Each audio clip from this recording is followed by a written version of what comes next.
Assalamualaikum warahmatullahi wabarakatuh. Salam sejahtera bagi kita semua. Perkenalkan, nama saya Bambang Permadi, SEMM. Saat ini saya sebagai dosen tetap di program studi manajemen kampus Unpam Serang, Fakultas Ekonomi dan Bisnis Universitas Pamulang, Kota Serang. Video ini saya buat dalam rangka persyaratan sertifikasi dosen poin PDD UKT-PT bidang pengajaran. Saya akan memaparkan metode perkuliahan yang akan saya ampu, yaitu mata kuliah manajemen pemasaran yang ada di semester 3 dengan bobot 3 SKS. Dengan terdiri dari 16 pertemuan, di mana 14 pertemuan materi, 1 kali UTS, 1 kali UAS, dan mata kuliah manajemen pemasaran ini merupakan mata kuliah wajib dengan kode khusus SMJ 0163. Capaian pembelajaran mata kuliah ini adalah mahasiswa dapat merancang strategi pemasaran yang sesuai untuk setiap tahap siklus hidup produk. Indikatornya adalah mahasiswa dapat mengembangkan rencana pemasaran yang spesifik untuk produk dalam tahap perkenalan, pertumbuhan, penurunan, serta efektivitas mahasiswa, strategi kedewasaan, dan mampu mengevaluasi pemasaran yang berbeda berdasarkan tahap siklus hidup produk. Yang kedua, mahasiswa dapat menganalisis kasus bisnis nyata yang menentukan tahap siklus hidup produk. Indikatornya adalah mahasiswa dapat mengidentifikasi tahap siklus hidup produk berdasarkan analisis data penjualan dan pasar. Mahasiswa dapat merekomendasikan tindakan strategis yang sesuai untuk memperpanjang umur produk atau mengoptimalkan keuntungan pada setiap tahap. Metode perkuliahan manajemen pemasaran diselenggarakan dengan pendekatan blended learning dengan perpaduan antara luring atau tatap muka langsung dan juga daring atau online melalui Learning Management System atau LMS resmi Unpam, yaitu mentari.unpam.ac.id. Mahasiswa dapat mengakses materi perkuliahan, mengunduh RPS, serta mengunggah tugas secara online. Metode pembelajaran luring atau tatap muka yang saya terapkan dengan metode aktif, interaktif, dan berbasis pengalaman nyata diantaranya adalah ceramah interaktif. Mahasiswa dapat memahami konsep teori manajemen pemasaran. Yang kedua, problem based learning bertujuan untuk mengembangkan keterampilan pemecahan masalah, keterampilan berpikir kritis, dan keterampilan berkolaborasi. Yang ketiga, project based learning meningkatkan motivasi dan keterampilan berkolaborasi dalam kemampuan memecahkan studi kasus nyata.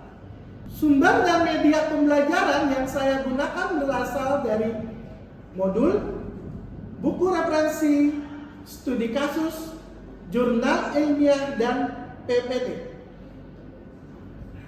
Untuk pertemuan ini, saya akan membahas materi pertemuan ke-13 tentang siklus hidup produk.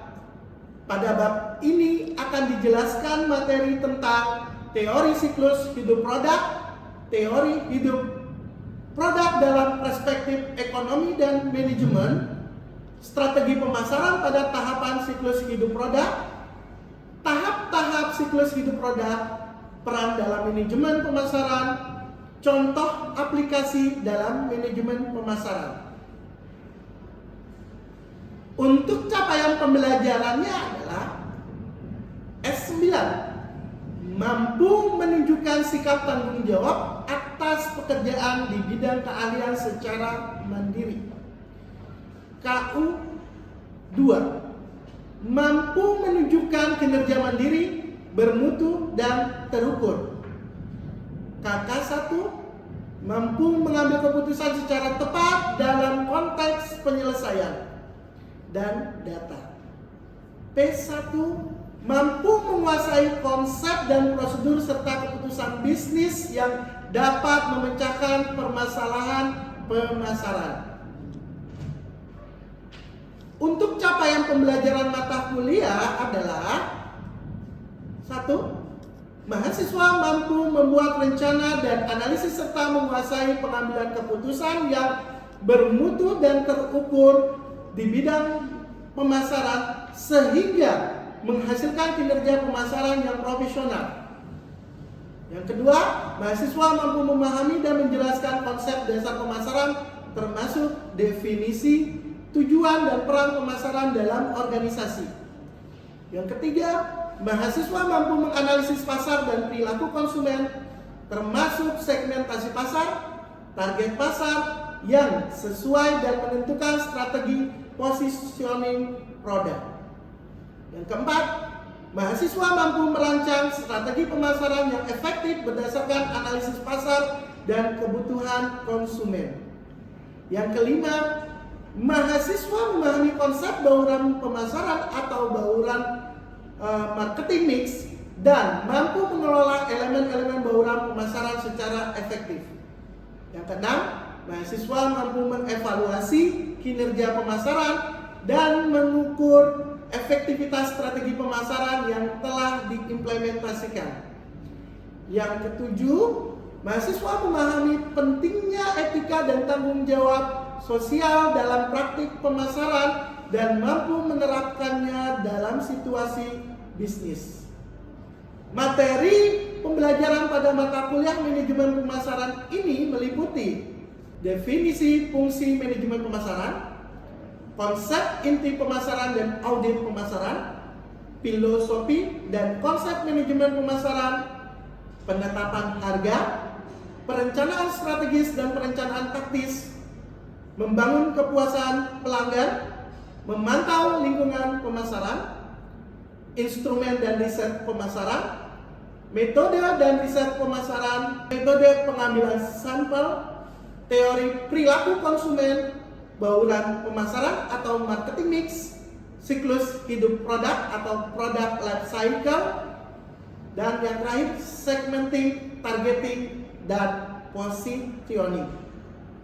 Kriteria penilaian untuk mata kuliah manajemen pemasaran ini mencakup 4 komponen. Yang pertama, 10% kehadiran, 20% tugas, 30% UTS, dan 40% UAS. Penilaian dilakukan secara objektif berdasarkan indikator ketetapan dan penguasaan materi, partisipasi aktif dan kemampuan dalam analisis studi kasus. Rubrik penilaian yang saya gunakan dengan metode yang jelas dan terukur dan hasil evaluasi saya sampaikan kembali kepada mahasiswa sebagai bagian dari proses umpan balik untuk meningkatkan kualitas pelajaran. Berikut adalah cuplikan perkuliahan untuk mata kuliah manajemen pemasaran. Terima kasih. Wassalamualaikum warahmatullahi wabarakatuh. Bismillahirrahmanirrahim. Assalamualaikum warahmatullahi wabarakatuh. Waalaikumsalam warahmatullahi wabarakatuh. Selamat pagi semua. Pagi. Bagaimana kabarnya teman-teman hari ini? Alhamdulillah.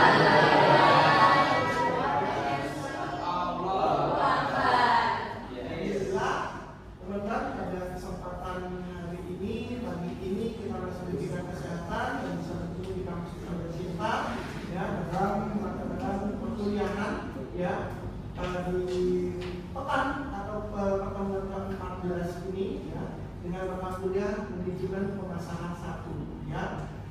Sebelum saya lanjutkan pertemuan kita di pertemuan 14 dengan mata kuliah manajemen pemasaran 1 ini, mari kita berdoa menurut agama dan kepercayaan masing-masing. Semoga apa yang kita lakukan hari ini, aktivitas hari ini mendapatkan suatu keberkahan, ilmu yang bermanfaat, di rumah masing-masing.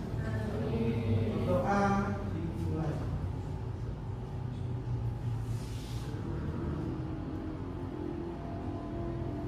Doa selesai. Baik teman-teman semua, sebelum saya melanjutkan ke pertemuan ke-14 terkait dengan siklus produk atau siklus hidup produk atau produk life cycle, saya akan mereview terkait dengan pembelajaran minggu lalu, pertemuan ke-13 terkait apa teman-teman? Sebelumnya minggu lalu apa? Marketing mix atau terkait dengan bauran pemasaran. Saat ini dengan pengembangan tahapan bauran pemasaran atau marketing mix menjadi 7P. Nah, 7P ini apa? Siapa yang bisa? Apa? 7P ini? Ini apa? Produk, place, promotion, people, alright? proses, Physical evidence. Ya, ada 7. ya. Oke. Kemudian selanjutnya saya akan menjelaskan terkait dengan pembelajaran selanjutnya, yaitu pembelajaran di pertemuan 14 dengan materi siklus hidup produk atau produk life cycle. Di sini apa sih produk life cycle ini? Gitu, ya. Nah, kita lihat dahulu hidup produk atau produk life cycle atau kita kenal atau disebutnya disingkatnya PLC. Nah, PLC ini adalah konsep yang menggambarkan perjalanan suatu produk dari pengenalan hingga penurunan. Ini mencakup 4 tahap utama. Yang pertama ada pengenalan atau introduction, yang kedua pertumbuhan atau growth, yang ketiga kedewasaan atau maturity, dan yang keempat penurunan atau decline. Setiap tahapan memerlukan strategi pemasaran yang berbeda untuk memaksimalkan keuntungan dan memperpanjang umur produk di pasar. Jadi sering ya kita melihat suatu produk pada saat pengenalan bagaimana, pada saat pertumbuhan, kedewasaan, dan decline. Banyak contoh-contoh produk yang nanti saya akan membahas atau kita akan membahas terkait dengan detailnya. Nah, jika saya menggambarkan seperti ini dari tahapan yang akan menggambarkan perjalanan suatu produk dari pengenalan hingga penurunan. Saya buat grafiknya. Oke. Nah, di sini kita akan melihat sebuah produk, ya. Kita dalam memproduksi produk, pastinya kita akan melakukan apa yang utamanya? Melakukan yang namanya perkenalan. Enggak tidak? Sebuah produk itu harus kita kenalkan, apalagi produk baru. Jadi kita harus memperkenalkan suatu produk kemana? Ke customer atau klien. Nah, di sini ada yang namanya pengenalan. Nah, setelah ada pengenalan, kemudian lanjut ke tahap berikutnya. Setelah tahap berikutnya apa? Ada pertumbuhan.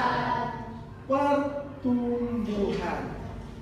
Setelah ada pertumbuhan, akan ada apa lagi? Kedewasaan. Di sini ada kedewasaan. Nah, setelah ada kedewasaan, adanya penurunan. Nah, di dalam hitungan grafiknya, kalau penurunan ke atas atau ke bawah? Berarti dari kedewasaan akan ada di sini ada penurunan. kita akan lihat. Ini contohnya. Ya. Jadi tahap daur hidup produk di sini kita lihat grafik ada penjualan dan ada waktu.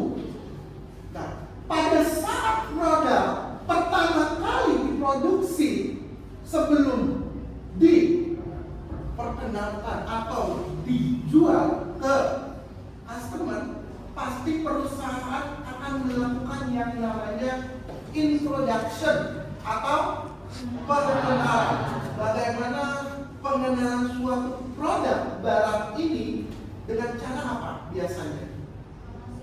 Promosi. Benar. Jadi setiap produk barang yang dikeluarkan atau dijual kepada customer itu akan melakukan pengenalan. Perusahaan itu mengenalkan dengan cara promosi agar masyarakat mengenal produk yang akan dibeli. Kemudian ada pertumbuhan, maturity, dan decline atau penurunan. Ini kita akan lihat. Tahapan daur hidup produk. Pengenalan introduction-nya adalah produk baru diluncurkan ke pasar. Jadi contohnya apa? Yang simpel saat ini. Produk minuman apa? Yang Anda tahu saat ini? Minuman Aquaviva. Ini semacam minuman apa? Air? Mineral. Kompetitornya banyak tidak? Ya. Aquaviva ini adalah salah satu produk baru. Produk baru diluncurkan ke pasar. Makanya saat ini Aquaviva kita temui belum begitu ekspansi atau pengembangan produknya, distribusinya belum terlalu luas, ya, karena baru tahap pengenalan.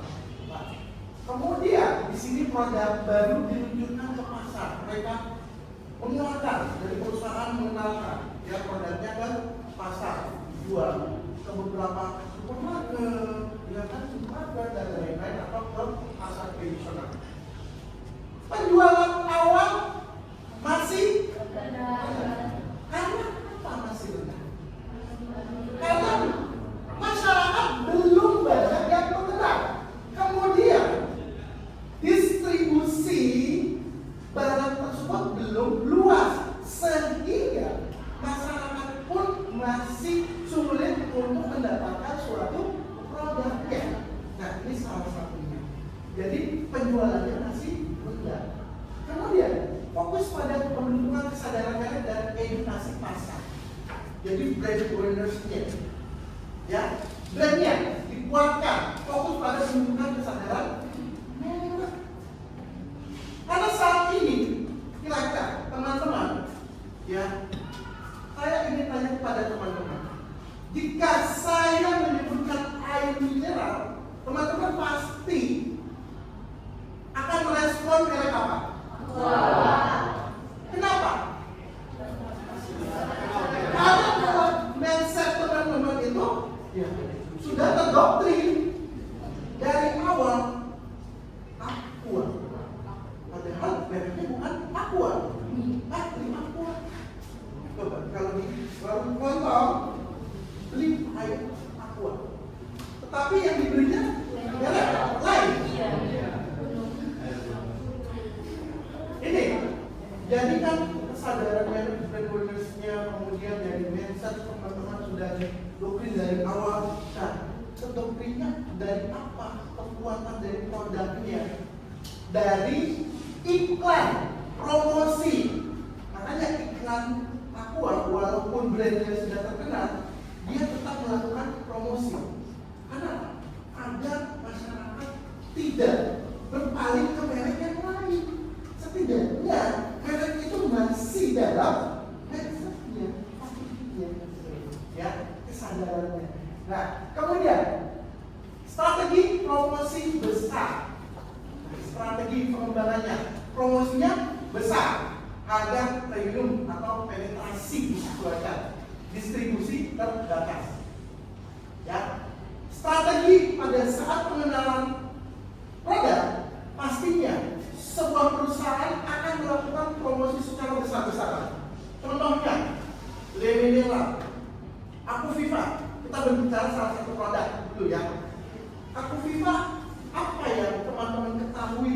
dengan strategi promosinya? Ada undian di tutup botolnya. Nah, kemudian apa yang dilakukan oleh strategi Aku Viva ya, yang menjadi pembanding atau pembeda dengan produk yang lain?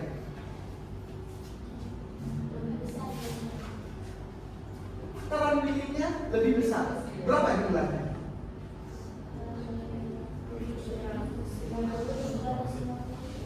Yang sedang 700. Biasanya merek lain yang kuat dan itu 600. Jadi difference-nya, perbedaannya 100. Orang jangan wow dengan harga yang tipis juga. Nah, kemudian juga di sini jadi apa maksudnya? Di sini ada promosi besar. Jadi setiap produk yang dikeluarkan atau dikeluarkan akan dilakukan promosi secara besar-besaran. Seperti Le Mineral. Pada saat di objek-objek wisata dia memberikan ya kan seperti apa promosi flyer atau spanduk bahkan payung-payung untuk stand ya kan. Nah, itulah salah satu strategi yang dilakukan oleh sebuah perusahaan ya, agar apa? Agar bisa bersaing untuk memperkenalkan suatu produknya. Nah, di sini ada penetrasinya, kemudian distribusi terbatas, ya. Ini contohnya. Contoh tahap pertumbuhan. Tahap pertumbuhan terjadi saat produk mulai dikenal luas, seperti pertumbuhan popularitas minuman teh botol susu. Teman-teman, ada yang mengenal teh merek susu? Mengenal? Ada yang tidak mengenal? Apa? Atau ada yang pernah belum meminum teh botol susu? Siapa? Simpulannya, satu kelas ini semuanya sudah pernah mencicipi atau merasakan yang namanya teh botol susu. Nah, di sini tahap pertumbuhan terjadi, kita lihat contohnya ya. Oke. Produk mulai dikenal luas, seperti pertumbuhan popularitas minuman teh botol susu. Strateginya meliputi ekspansi distribusi ke daerah baru, iklan kreatif untuk menarik lebih banyak pelanggan dan menyesuaikan produk berdasarkan kebutuhan pasar, penjualan meningkat pesat dan perusahaan fokus memperkuat posisi di pasar. Nah, di sini ya iklan yang lebih menarik apa? Yang menjadi daya tarik iklan teh botol sosro yang mendoktrin kita semua, mengingat jika meminum teh pasti kita menyebutnya teh botol sosro. Dia memiliki apa? Tagline. Apa tagline dari teh botol sosro? Apapun makanannya, minumnya. Benar tidak? Apapun makanannya, minumannya, teh botol. Nah, ini kan iklan yang kreatif tidak? Anda boleh makan apapun, tetapi Anda harus mengingat minumnya tetap teh botol.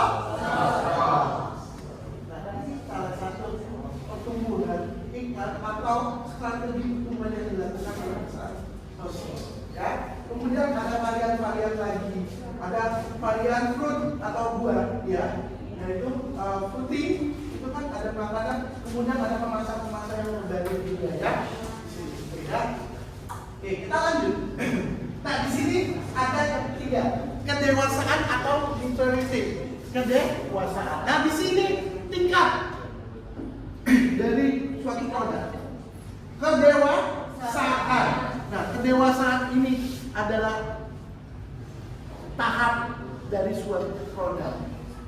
Nah, bagaimana kedewasaan ini dalam produk, ya, penjualan mencapai puncaknya dan mulai stabil atau melambat. Ini tergantung perusahaan bisa mempertahankan tidak keunggulan dari produknya jika sudah mencapai tingkat maturity atau kedewasaan. disinilah peran perusahaan, manajer, marketing, semuanya ya bisa berinovasi, mempertahankan apakah penjualan ini bisa survive, bisa bertahan, atau malah decline atau turun. Ya, teman-teman ada yang ingin bertanya? Oke, siapa namanya? Fadia. Fadia, apa?